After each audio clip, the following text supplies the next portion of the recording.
Hey everybody, my name's Adam Brous, I'm Scott Moppin. and this is Solutions from the Multiverse, where we bring you a new solution every week to your happy earballs. So thanks for joining us, and come by each Tuesday morning. We'll have a new episode ready for you. Here we go. Hello, Adam. How are you Hello, doing? Scott. I'm doing well. Welcome to the podcast this Welcome, week. welcome. The podcast called Solutions from the Multiverse, of course. SFM.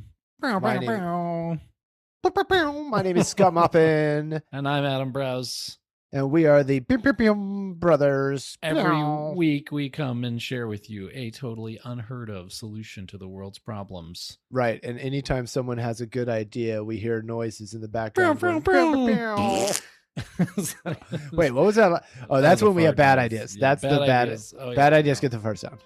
And then a gong. What does the gong do? A gong means dinner's ready. I hope. Okay, I good, hope. Good. That's good. I hope if I hear a large cymbal playing, I hope it means that there's some food somewhere because I want some.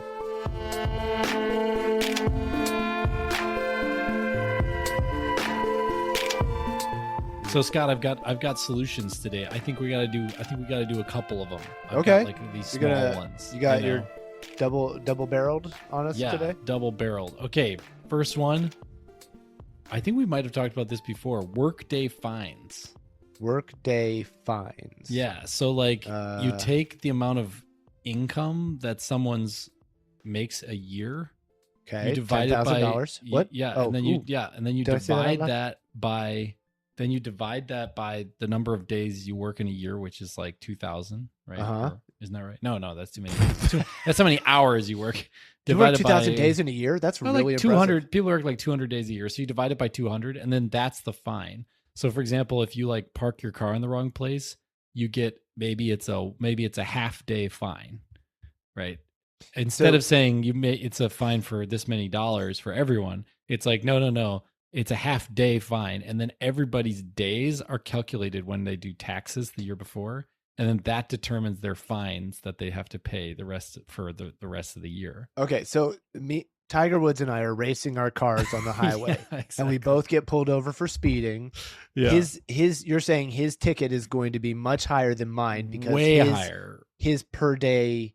Yeah. So say is you're much speeding. higher than mine. Say you're speeding Not just to a get little into bit, any and it's a finances, quarter. but- Yeah, let's say it's a quarter day fee because Yeah. you find if you're like Quarter day, if you've quarter got like portion. if you've got like no money, they're gonna put a minimum. Like if you're poor, it'll be like $50, which actually might be a lot for you because you Sure. don't have $50, right? Yeah. Yeah, but it won't be like $300 for you and $300 for Tiger Woods. It'll be like $50 for the person with no money, and it'll be like $500,000 for somebody who makes like $200, $200 million a year. Yeah. They'd have to pay like $500,000 for a half day fine or a quarter day fine. Right. So it gets way higher because it's based on days of work rather than money.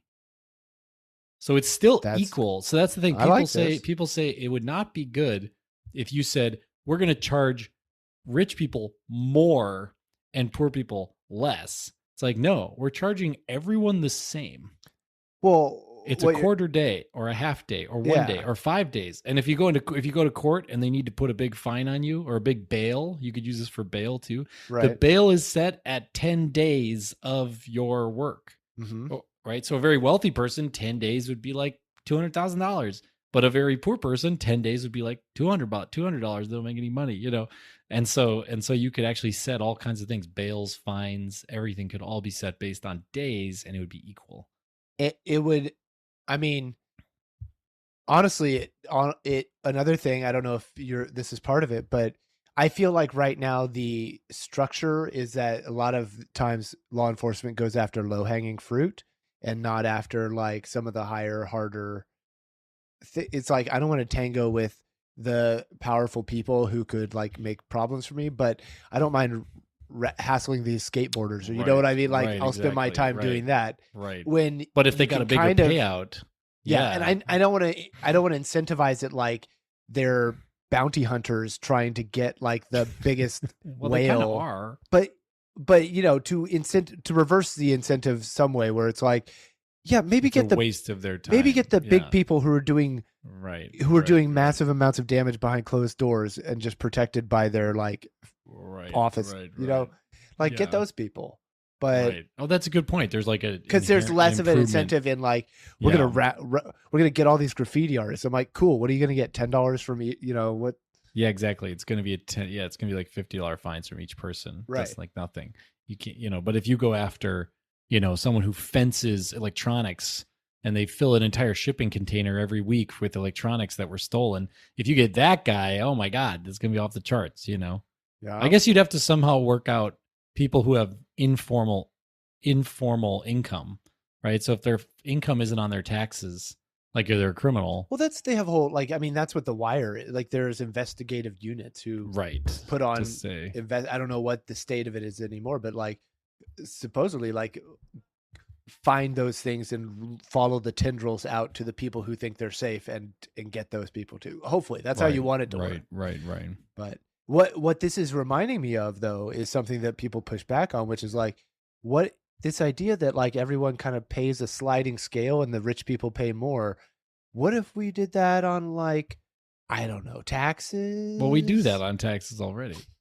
But we don't do it like, we don't do it the same. We don't do it very well. People get, we do it some, but like there's a status above which you don't really have to start paying that proportional chunk. You're just kind of like, I don't know. I have money people that do the money stuff and I get my tax breaks and we do our stuff offshore and it works out pretty well. Right. What was the Donald Trump tax return where he paid like $0 one year because of reported losses? It's absurd. Yeah, it's you're absurd, just like that makes a lot of sense. I've never had a $0 year ever. You haven't, Scott? You've never had a $0 tax year? I don't think so. Not that I mean, everybody has a right to pay as little taxes as they can, I guess. But sure. But I mean, there's really egregious things like the carried interest tax. Does seem to benefit. The carried interest tax loop is like a crazy private equity tax loophole that just is there, and everyone knows it's there. Everyone knows that if you just closed it, it would be like fair, and just nobody does it. It's like, oh my God. Yeah. Okay, but I got you sidetracked on taxes. We were talking about fines. No, I think you're right. You could maybe do something around this that way. Workday taxes instead of workday fines. Because then because people always complain about, like rich people complain about the progressive taxation. They're like, I'm paying so much more of my income. Of course, they have more. But if you said, no, you're actually paying exactly the same amount of income because everyone pays 30 days of taxes a year or whatever it is, 50 days of taxes. That would be interesting because then it's like, it'd be like, no, we have a flat tax. Everyone pays 50 days a year. So just your days is more than another person's day because you make more in that day. All right. So now I'm in a world where we have Workday fines and my fine is less because I make less and my friend's fine is more because he makes more. But what I'm starting to wonder is how come we pay the same price for like eggs? Because like if I make less, why wouldn't I? Shouldn't eggs be on Shouldn't I pay less and he pay more? But eggs cost a certain amount to the person selling you the eggs. It's true. So as long as we cover that, yeah. But there's also profit involved. How would I'm not saying it should be, but I'm saying how would you explain to me why it's not reasonable for me to expect the store that I'm shopping for to make less profit off of me and more profit off of a wealthier person? Scott, this already exists. It's called organic eggs. That's what it is. It's just you just buy they're just same eggs, different container. Basically the same eggs. Eggs are eggs. I mean, there's not a big difference between organic eggs and I don't know, man. Eggs. Have you had an egg from like a fresh farm egg? Yeah, those things are different. They are so rich. Yes. Yeah. I mean, is that the case with organic too? I don't know. I don't think it's all the same, but like I'm talking like the person walks outside, gets the egg, comes back inside, and then like opens the egg. Huh? Yeah. And it's like, oh, there's no. They've been eating worms out there. These are running like around hunting and pecking and stuff. You have 6 chickens, not 60,000, and it seems to work better. It's less efficient, but the product. Yeah. Anyway, eggs. I'm now hungry. I will talk about. Don't get me sidetracked on food because I'm hungry. So like, I'll just have extended conversations on any food item. What's your favorite food item? Pizza, Scott. You love pizza. I do. I haven't had pizza in so long. What's your go-to pizza that you like to eat? I had pizza last night. It was in a theater. It was pepperoni pizza, and I was not happy about it because it was theater not. Pizza is not going to be. It was not that good. But I was watching Furiosa, so I was having a good time. Yeah, that's nice. Should I do another solution? Let's do. What's the other one? Okay, this is called the empty needle. The empty needle. Yeah. Okay. Needle. This may sound crazy, but syringe needle. As in tattoo needle. Tattoo needle. So this is a place where you can go and you can get invisible tattoos. It's just the pain of getting a tattoo. Okay. All right. So the tattoo gun is happening. They're jamming you with the needle, but there's no ink going in. So when it heals, it'll just be nothing. Nothing. Yeah. Okay. This is called the empty needle. And there is now wait, Adam, before we get way into this, let's just give listeners, because they can't see us, the total the total of tattoos on your body would be 0. Okay, and also me, the total is 0. So combined, the two of us have a total of 0 tattoos. Yeah. So 0 on 0. Here we go. Yeah. Now let's talk about tattoos. So this is definitely right. We're not the people. Are you saying we're not the people to be talking about this? No, I'm saying I don't understand. No. I'm saying I don't understand. I may not understand all the appeal of the tattoo, so I don't understand how it works. I but agree. So I won't be able to check you on this. And me neither. You have free reign. You have free reign. No, I don't have free reign. I'm saying with the greatest ignorance here. You said you're the greatest tattoo expert in the entire history of the world. I don't know what I'm talking about, but it's an interesting idea. So the idea is, there's 2 things that happen when you get a tattoo. Yeah. There's the ink itself and the artwork, and there's the pain of getting a tattoo, the experience of getting a tattoo, which itself is a sort of experience. And I've talked to multiple people who have lots of tattoos who have told me that they are addicted to getting tattoos, or they like getting tattoos in large part because of the experience of getting a tattoo, not because they always get ink on their skin later that they can then look at and enjoy. Oh, I have this art on my body. But the actual process of going and having someone like inflict like safe and like severe, but like safe and sort of manageable levels of pain to your body, to them actually is a positive experience. And you know, I can understand that. I can sort of understand that. As a person who does jujitsu, I cannot understand that whatsoever. No, you can't. No, you must be able to understand that. Yeah. So I asked my brother and my dad, who are both psychiatrists. I asked them, "What do you guys think of this idea, the empty needle, a pain clinic, a place where you go and just receive pain?" Quick pause.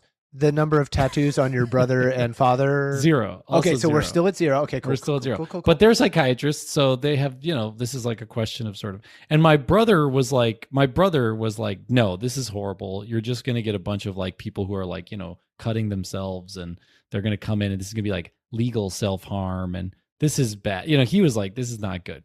Which I thought was a little bit over. I thought that was a little bit sensational. Right. I was like, I don't think that's what's going to happen. I don't know, but it does seem like the same risk of infection still exists. Like you would have to take care of it afterward the same way, because you'd treat it. Still have a wound. Really, you'd still have a wound. Yeah.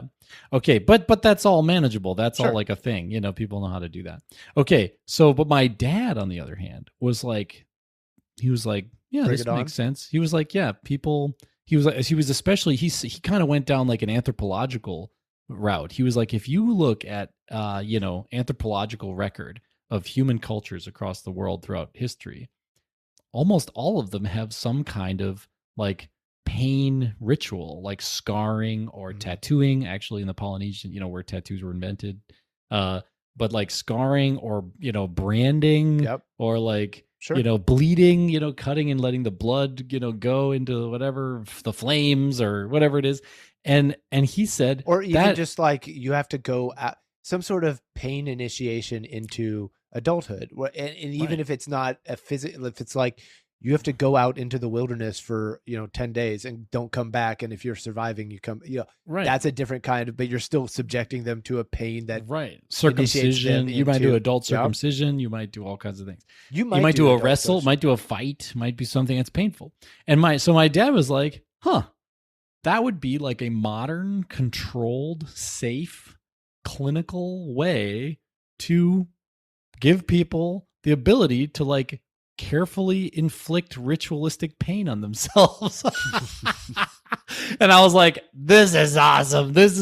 Somebody's got to make this. Somebody's got to make the empty needle. You could call it, what could you call it? You could call it the empty needle. Hyperacupuncture. Hyperacupuncture. Right? Hyperacupuncture. Now, if you take this idea, you know that, okay, so follow me. I'm not super into the needle idea, but so keep the vibrating stabbing motion, right? Yeah. All right. Yep. And then now take that needle and replace it with, let's say, like a rubberized round ball. Okay. And then you can use that on your shoulders. This or is your a legs. Theragun. Yeah, it's a Theragun. I'm just adding a Theragun. Yeah, that seems like way. Oh no! Well, it's a successful business. You're right. The Theragun. But I like the Sawzall with a doorstop on it. I heard a sad story of or no, was it from a movie? No, it was a movie. It was a show, and the woman had like these like tattoos, and she would do a new little flower every time like she killed someone, or so it was like an assassin. Okay. Or something. I'm happy this is a show and not someone you know in real life. Or no, I knew a guy in real life who, when his son got a tattoo every time he killed someone? Yeah, no. His son passed away. It was very sad. His son passed away, and his son was really into tattoos. And when his son passed away, the dad went and got like a half sleeve, a beautiful half sleeve done in memoriam of his son. And cool. that's not a rare thing for people to get tattoos when they're grieving. No. And you know, you might just say, well, it's just symbolic. It's just to remember his son. But there's another side to it, which is actually the pain of the tattoo can actually be therapeutic for the grief. Mm-hmm. And that's not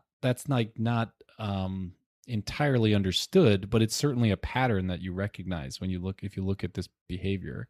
And so it's an interesting thing. Like, well, does that mean someone could say, you know, hey, I'm struggling with grief and I'm working with a therapist or a grief counselor. And they could say, I prescribe to you to go to the pain clinic, to the empty needle, and actually receive pain on your back or on your, someplace where it wouldn't show, on your butt or something, or on your foot if you really wanted a lot of pain, or on your calf. And then the patient would go, is this really going to work, doc? And it's like, maybe what? I mean, this is like more like, we're generating a hypothesis, not a conclusion. But, maybe is that like a thing in the future, like actually prescribing pain in order to like cope with other emotional problems? Yeah. I mean, we prescribe pain with physical therapy, essentially. No. What? Your physical therapist hurt you? Well, my physical therapists feel good to go to. They like massage. It does feel good, but also depending on your injury, part of it is pushing your range of motion or pushing yourself outside of your. Again, this is pain as exercise as pain. It's in service of a good thing, but it's painful to rehabilitate injuries sometimes. Yeah. I'm familiar with that. I don't know. Yeah, no, you're right. I mean, there is some pain. Although I think people would say that pain is not cause the healing, right? No, it's just a byproduct of. But there might be a way that, for example, like a young person. You're saying it is the pain itself. Yeah. Like young people coming of age might actually need a stressful, painful situation to come of age. Like it seems like human beings just need to get stuck with needles more. That's what I'm saying. They go and get tattoos. A lot of people are like, I can't wait until I'm 18. I'm going to get a tattoo. It's a coming of age, but it's also really painful. Yeah. And so in a way, it's like I went through that pain. I experienced that pain. And anthropologically speaking, right, coming of age ceremonies might include like a kind of painful or difficult, stressful situation. Yeah. So, but then you don't have to mark your body. If you could do the pain clinic, the empty needle, you could say, yeah, I'm coming of age and my mom got me a whole pain clinic. I'm going to go into the pain clinic every day for, every other week for the next 3 weeks. Cause I'm going to, I got to get my pain. I think I prefer the Miley Cyrus coming of age ritual more than this one. I haven't tried this one. But... What is Miley Cyrus's? What is that? Oh, that's the one where you get naked and you hang on a wrecking ball and you like. Oh, and you. That's coming of age. That's when you want to go from being a child into being an adult. Is that what the song's about? I thought it was I came in like a wrecking ball. Isn't that about being over into a guy, being into a guy too much? But I'm just saying the concept of her doing that was like, hey, I'm not a kid anymore. Now I'm an adult. Look, I'm naked, hanging on this thing, swinging around. So I'm not I'm not the Disney star anymore. Think of me differently. I think that was her announcement. Why she did that. Oh, interesting. Part of that. She's like sort of a debutante. Yes. Nudity also, debutante. That song slaps, so it's cool. It does slap. That's a really good song. Yeah. Yeah, I think this could be used. So like when I say coming of age, maybe a therapist who's dealing with a teenager who has like depression. Yeah. Like teenage angst / depression, anxiety. Maybe it's like, okay, well, I'm going to prescribe this, you have to go to the pain clinic, if you agree, you don't have to, but if you agree to, we've seen successes with the pain clinic. Go and get like 45 minutes of pain every Thursday. That doesn't sound every good. Thursday for the next couple weeks, and let's see if that improves your anxiety and depression. I don't know if this would work. I don't know either, but maybe it would. Maybe it would. That same brother who said your brother. This is the same brother who said this is not going to work. This is just going to get a bunch of people cutting themselves, and it's bad, and don't do this. He has a point. Yeah, I mean, he has a point. He's a trained psychiatrist. You should at least take what he says into account. But another thing that he told me at a different time was he said that essentially all medication is just irritants to your body. Like Tylenol is just a chemical irritant to the part of your brain that feels pain. And it sort of, because it irritates it, your body sort of overcompensates to kind of get rid of the irritation, and that gets rid of the pain. And it's kind of like all medication is like that. Pretty much all medication is just an irritant, tricking your body to a certain thing. And then the body sort of responds process to the irritation, and that sort of creates whatever the effect is. And so, so he's not totally against the idea that the human body might actually respond positively to stressors. We're anti-fragile, right? We become stronger by being stressed. We don't become weaker by being stressed. We become stronger. Or if we get too stressed, we can get weaker. We get injured. But if you just stress the human body just enough in the right way, it actually responds very positively. That's the play. Right? That's actually how you get stronger, right? You break down a limited amount of your body in a specific way, and then I don't know if you're looking at me right now, Scott, but I know. Okay, I know how to get strong. That's how I got all of these muscles. I'm very scrawny to everyone. No, that's not true. I just didn't have any witty rejoinder. I've been going to CrossFit recently, and like everyone, like there's like a four. No, I go to a different one. There's a for everyone who doesn't know, I was banned from the local CrossFit gym. But I go to there's another one like 3 blocks away from that one. Do you have to put on a disguise? Are you wearing a mustache? I wear a disguise when you go to the mustache, you're like, hello, I am nice to meet you. I'm Hercule. Pierre Hercule. Yeah. No, I go to the one down the road. It's way nicer. I like it way better. But yeah, I've been doing that weightlifting. I literally like the 14-year-old teenagers lift more than me. The 60-year-old women all lift more than me. Like everyone lifts more than me. It's crazy. I'm so weak. CrossFit people are they're beasts. I don't understand it sometimes. It's awesome. That happens in jiu-jitsu sometimes too. Like a little person. I'm like, how are you so strong? I don't understand. But okay, we'll go with it. Yeah. Should I do a third? Do we have time for a third solution? Do we have time for a third? What if I just said nope? And then we'd be done. And then we just roll the music. Well, I was doing what is that music? I was doing the Curb Your Enthusiasm. Yeah,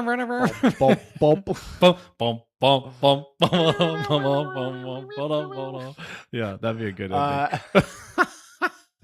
All right, give me one more. Give me a one more. Yeah, we should genetically modify and create. Oh no, the fart-free bean. What? The fart-free bean. The fart-free bean? So beans, I talked to a lot of people about this. Beans are like the best food humans can eat. They're beans like protein. Yeah. They're like and there's fiber. So many varieties, and they taste all different. They taste different. They taste good. They have this fleshy, delicious flavor. Yeah. You could mash them up. You can mix them with stuff. You can spice them every different way. You can do barbecue. You can do jerk beans. You can do all these things. You can put them in soup. You can put them everywhere. You can put them with rice. You can put them with bread. You can put them with everything. They're delicious beans. But I've talked to a lot of people about this because beans are so great, and they say fart. They make you fart. And everyone's like, I don't want to eat beans because they make me fart, right? If I eat a steak, I'm not going to be all farty. If I eat, so I don't want to eat beans. And so I'm like, well, shit, this is the 21st century, man. We got science. We got to figure out how to get the farts. So we're trying to get the seedless watermelon. We got the seedless watermelon. Corks. Tell me more. Corks. Just butt corks? Yeah. No. Because the pressure will build up so much that the corks will fly out. Okay, bam, bad pew, idea. pew, Sorry. pew. Ricochet all around the room. That's a bad kind of pew, pew, pew. Whack somebody in the head. So we have the seedless watermelon already. That we came up with that 10 decades Figured ago. it out. Okay, now they're trying to come up with the seedless mango. They already did make some of it. Someone just told me they tried a seedless mango. Okay, I don't know what it's in the middle of that mango thing. All the way through. Nothing. What? It's just you just cut straight through it. It's all mango. Magical. Okay, now they're trying to create the seedless avocado. Interesting. Sure. All weird things, but all these things are like, dude, this is nothing. Get the fart out of the bean. If you could get the fart out of the bean, if you could make the fart-free bean, you would be overnight billionaire overnight because you'd have a patent, right? Because you could really control it. You could say all the beans that are fart-free, I get a fraction of that. I license that out is to gonna people. right. They're gonna have that chain of amino acids that creates. Let's do this, Monsanto. Bean. Let's do this. Get in there, fart-free. Get in bed with Monsanto business-wise. That sounds great. Whatever. I mean, as long as broken clock is right twice a day. If they made the fart-free bean, everything else is forgotten. Have the current fart beans caused you much trauma in your life? It sounds like. Are you? No, I mean, everyone enjoys their own brand, Scott. Everyone enjoys their own brand. So you're gonna, if you get the fart-free bean, you're also going to have to do some branding work. By the way, speaking of enjoying your own brand. There is a very famous rhyme that you're going to have to rewrite. Musical fruit? Yes. Okay. Because now how does this get reworked? Well, now it has to be beans, the silent legume. The more you eat, good. It's just also it sounds like that famous book. It sounds like that famous book, The Silent Lagoon. That's a famous book. Isn't that a book about a mysterious island? I don't know. The Silent Lagoon. I have not heard of this. It sounds like it would be. Well, now it's about a bean. The Silent Legume. Yes. So, beans, the musical fruit. Beans, the silent legume. The more you eat them, the more you consume. I mean, that's just facts. Sounds horrifying. That's just facts. Yeah, that's just straight facts. It's a truism. The more you eat, the more you eat. Okay, so I think you did it. I think you did it. I think you. I'm done. We're done. What I'm foreseeing is a future in which children don't associate farts with beans. They won't even understand why that existed. What they'll be like, Father, I don't understand that rhyme. Why did you sing that song when you were a boy? And I'll be like, when I was a laddie. Several of these movies from the 1980s have jokes that just don't make sense anymore. Yeah, what? They were eating beans, then they farted. I mean, farts will still exist. We're not living a fart-free world. That's another brave new world that I cannot conceive of. But a fart-free bean, Scott, a fart-free bean. So this is what we aspire I'm not to. a food scientist. Is this a matter of like I'm breeding the plant generation by generation to create a different strain of bean? Or am I like treating the beans in like some sort of a juice that defarts? Like a defart juice. You know what I mean? Like so there's three options. Okay. Selective breeding, which is the one you just mentioned. Sure. The other one you mentioned, which is like a treatment of the beans. You do a treatment to remove the fart. Should I guess the third option? Third option. Sure, corks. You can try. It's corks. No, corks are dangerous. Yeah. No, we can't. Uninsurable idea. I thought the third idea is like a really, really scientific genetic manipulation. Like you find the exact gene that produces the fart. I see. And then you just defartify the bean by changing that one gene or those few genes. You reach inside CRISPR. You reach inside the ribosome. Yeah. And you're like, this is the locus of the fart. Mm-hmm. The fart locus. Okay. We need so to what? Which one are we going to do? Because I don't know how to do any of those. So what about a bean causes farts? I mean, people would just say, well, it's just fiber, but that's not true, because if I eat a full glass, like a full dose of like psyllium husk fiber, I don't get all farty. So it's not that. It's something else. Understanding is there's some complex chains of different proteins in the bean that take longer to break down. The locus of the fart. We got to get rid of those complex chains. Exactly. They take longer to break down, which is why if you like soak your beans, you might get like less of that if you wash them or rinse them differently. People all have different methodologies that they have that they say, but that's not enough. But my understanding is it goes, and so in your intestines, it's still breaking down, which means it's still emitting gas, which means you fart because it's doing that at later in the process. Right. So we need scientists to figure out what those are and then like selectively CRISPR out that those don't exist. The beans might change, the texture might change a little bit, or the casings may change. What if they're more delicious? There you go. What if they become? Could be an improvement. Like, also, I bet there's so many different types of beans. There's got to be variation in the fart coefficient. That's the FC, Scott. So for each bean, there's going to be an FC.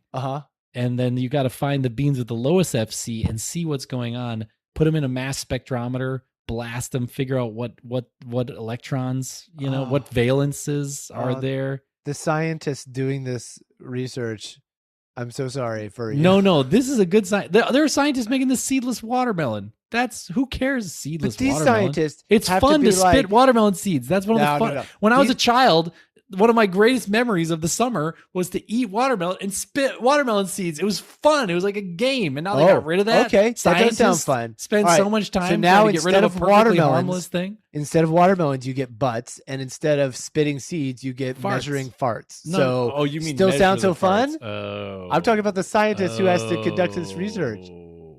I see.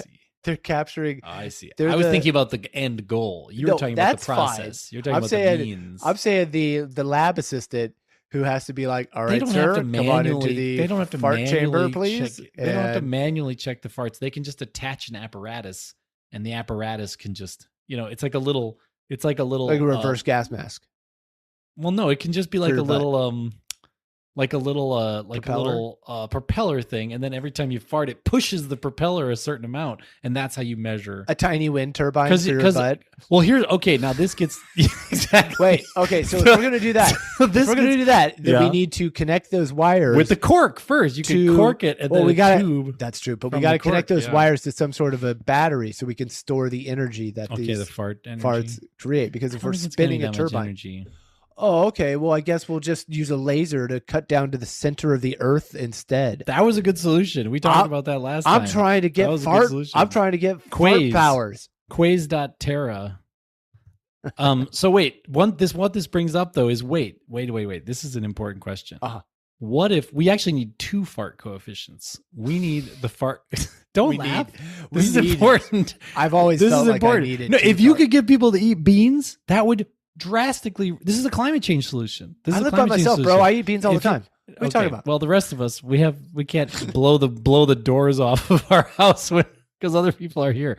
So we need to do both smell and quantity of farts, because smell is far worse than quantity, right? If you just fart a lot, but it doesn't smell at all, who cares? Yeah. You can fart all day long. I mean, as long as you're quiet about it. If you're talking like if your protein shake farts, destroying you. Those are crazy.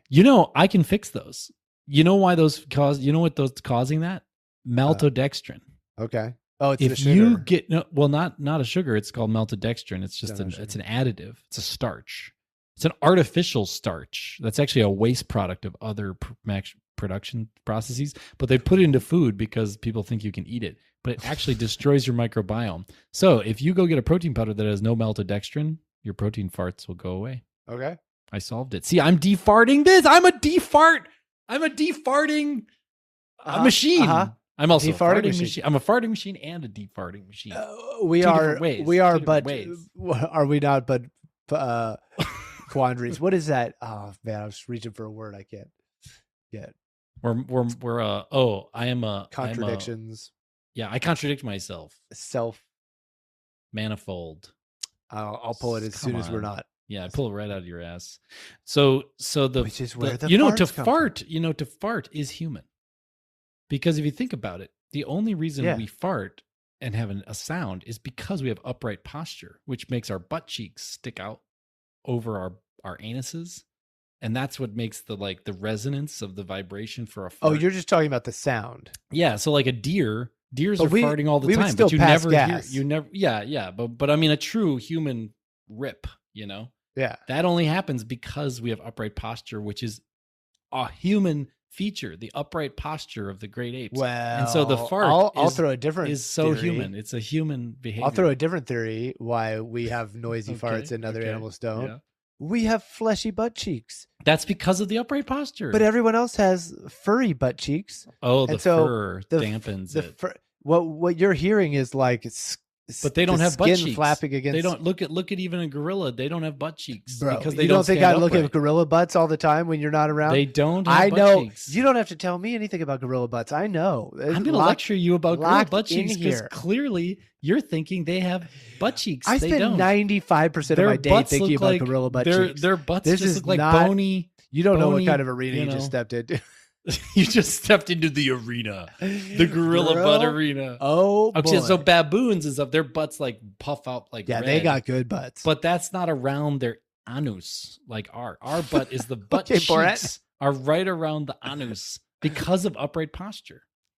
Yeah. Okay. Dogs, no upright posture. They don't need these big, huge gluteus maximus muscles to pull up the spine vertical like ours does.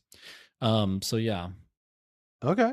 So the fart-free bean would be a climate solution because you could get more protein and stuff from beans instead of eating meat, which is a better. The whole diet would switch over to more beans, and people would be healthier. It's more sustainable as well. It's more sustainable and regrow. You can just grow beans. It doesn't hurt the nitration of the soil. You don't have to use many fertilizers.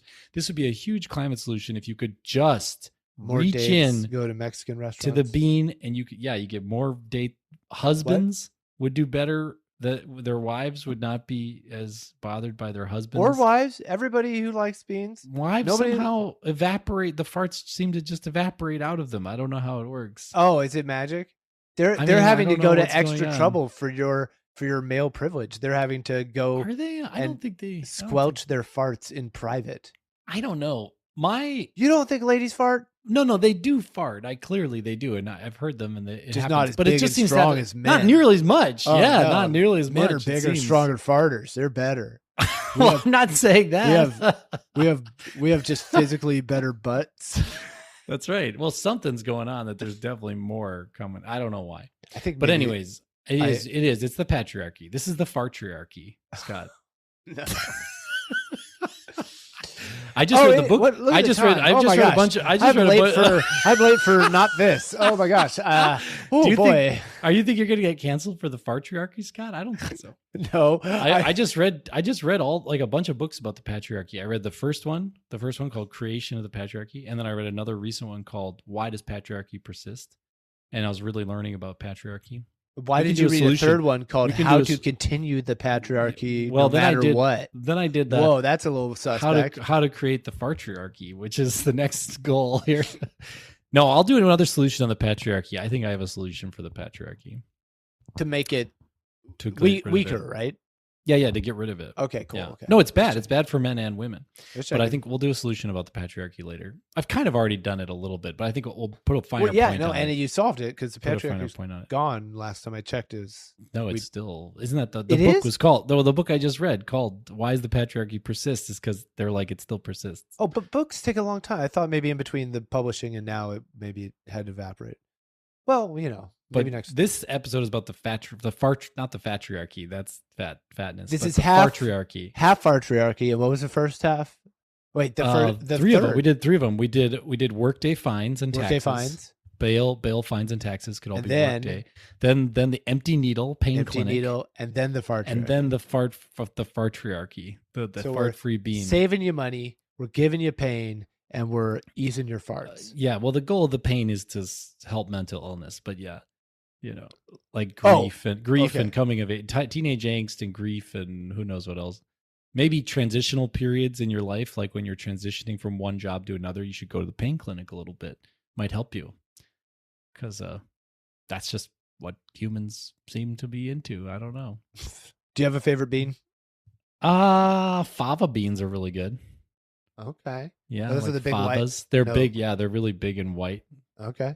Yeah, they're very silky. They have a silky texture. Ooh. Okay. And I think their fart profile is pretty low. Their FP. Their FC and their FP. That's what I look for in a bean. You know what you need? The researchers need is a fart sommelier. That's what the fart researchers will need. Or you think they're just going to do it chemically? They're just going to chemically do it? Train? There's a whole process of you can determine chemically, logic. But they have electronic noses. You can use that to do it. Now, if you told me we could train dogs for this, like the same way they train dogs, they're like, no. Stop getting these dogs that can smell cancer. Bring them over here. Like, see if they can. Fewer of those. More of these. Which one of the beans? We're going to teach them how to. No, you smell bombs? No. Not anymore. Come now over you here, smell buddy. bums. Now you smell bums. Yeah. Perfect. It's the bombs to bums pipeline. That's what the. Okay, well, we did some solutions. We did indeed. I think these are good solutions. I stand by all three of these. Obviously, the empty needle is more of a hypothesis. We need more research. And because you're standing by, you have no hair on your butt cheeks because of that. So good job. It's the standing. It's the standing. Oh, yeah, it's the standing up part. Well, you know why we lost our hair, right? Human beings. Do you know why? Have you heard of the aquatic ape theory? We lost our hair because we were in the water. That's the theory. That's the theory of human evolution, is that we were swamp monkeys. Because if you throw a monkey, if you take a monkey who's like on all fours and you throw him in the water, what do? They go upright. You left a space there like I would have an answer. Well, they float. You take a monkey, you throw it in the water. You know what happens, right? I'm like, yeah. If you throw them in shallow water, they don't stay forward like this, like with their head down in the water. Okay. They stand up, and the float of the water lets them be upright and have upright posture. Oh, okay. Right. And so it's kind of like this indication. There's other theory. The fact that we have no hair. If you look at like dolphins, whales, any mammal that goes in the water, it has no hair. But if you see all mammals that are on land, they all have fur, right? Most of them. And then also where we get blubber. So we have subcutaneous. So if you see like a rhinoceros, they get all their fat under their muscle. Okay. But if you look at like a dolphin or a whale, they get blubber. They get all their fat on the outside of their muscle to insulate against the water. Well, and human beings get fat on the outside. Need insulation from the cold. Well, that's the thing. The cold water, of Africa, right? Well, no, just the cold of their climate. But even if you go to woolly mammoths, they put all their fat underneath their muscle, and then the muscles on the outside. Whereas you get blubber for water animals, and human beings have blubber. We have blubber on the outside. We not get me, bro. This not skin, me. this fat. I'm working on that. Well, not you, but everyone else. Thank you very much. Yeah. We also go in the bathtub too long. What happens? Your fingers change. Your fingertips. Oh. They become gecko-y. They become better at grabbing in water. Is that why? Which means we actually are evolved to be able to use our hands in water better. It like literally is an adaptive thing. Okay. Also, babies, when they're born right away, can swim instantly. Which is a sign. Well, they have this also this reflex where they will they will not breathe underwater. Right. They won't breathe underwater. They'll swim. Yeah. So human beings, there's all these indications that we are these sort of water monkeys. I'll take it. Aquatic apes. All right. Yeah. So I believe it. You can, next time you're seeing a bunch of kids peeing in the public pool, the very next time I go, you aquatic apes. Also, when you look at the cost of housing, like the cost of land around lakes and bodies of water. Yeah. Those aquatic apes, like they pay extra, to get near the water. They like it. You're talking to the wrong guy. I grew up in Kansas. No water. There's no water in Kansas. People were like, how close are we to the basketball court, my man? Oh yeah. That is kind of the next that's our proximity. Thing. Yeah. All right, man. Thank you everybody for coming. Another successful week. Yeah. 3 solutions down. Plus you get a little aquatic ape amuse bouche there at the end. Yes. Very DJ nice. Steve. All right, everyone. Have fun. See you next time. Be safe. Solve all the problems. Solve them all so that we have no more show. Keep it comedy. Then we're done. That's right. We'd be done. That would be nice, actually. We'll just talk about Furiosa instead of like doing actual Yeah, we'd things. totally become a movie podcast then. Yeah. I'm down. Anytime you want to pivot, I am easily convincible. Should we do some movie episodes? We could do that. Movies from the multiverse. I did have one where I wanted to make you watch the movie Cars because you hate cars so much and see what you thought. No, I don't want to watch it. I won't watch Fast and the Furious. I won't watch Cars. I won't watch anything. Very different movies. Very different movies. No, they're the same. They all are just. They're so different. They're all just aggrandizing this horrible violence of this cultural violence that cars have. It's the same as like a gun violence. It's something that glorified gun violence. I wouldn't want to watch that either. Oh, okay. You know, like John Wick. I don't like John Wick. It just glorifies gun violence. Same thing. Cars glorifies car violence. I feel like you're not allowed to watch Fury Road then or Furiosa. Yeah, that's heavy. But the cars are so weird, and also it's sort of saying cars got us in this situation. Like it's sort of saying like climate change. It's not like we have this car culture, but it's not exactly enviable. Exactly, like it's not glorifying. It's not aspirational. No, you don't want to. You don't want to get to this level. You don't want to. Wait, you don't want to live in Mad Max? Okay, yeah. Me personally, come on, Scott. Come on. I tried some of that silver spray paint. The taste not good. No, thank you. Witness me. Those are wild movies. All right, I'm gonna take care. It out. We can talk about it next time. Sounds good. See you guys. Bye. Bye. Stop recording.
Hey there, thanks for listening to that episode of Solutions from the Multiverse. Yeah, we're back with a little after roll. Hello. Hey, after roll. Roll that after roll. So basically, we want you to subscribe. Yeah. And rate and review. And tell someone. Like, take your favorite solution and send it to someone who you think it would like blow their mind to hear it. Yeah, we love making the show. We're proud of it. And we're excited. We want other people to show. We know that the main way people find podcasts is word of mouth. I know that's true for me. I listen to my friends who also listen to podcasts tell me about ones, and I go, okay, I'm cluing into that. So we want to be part of that chain. So thanks for being a part of Solutions. Yeah. Thanks for joining us, and we'll see you again real soon. Bye. Bye.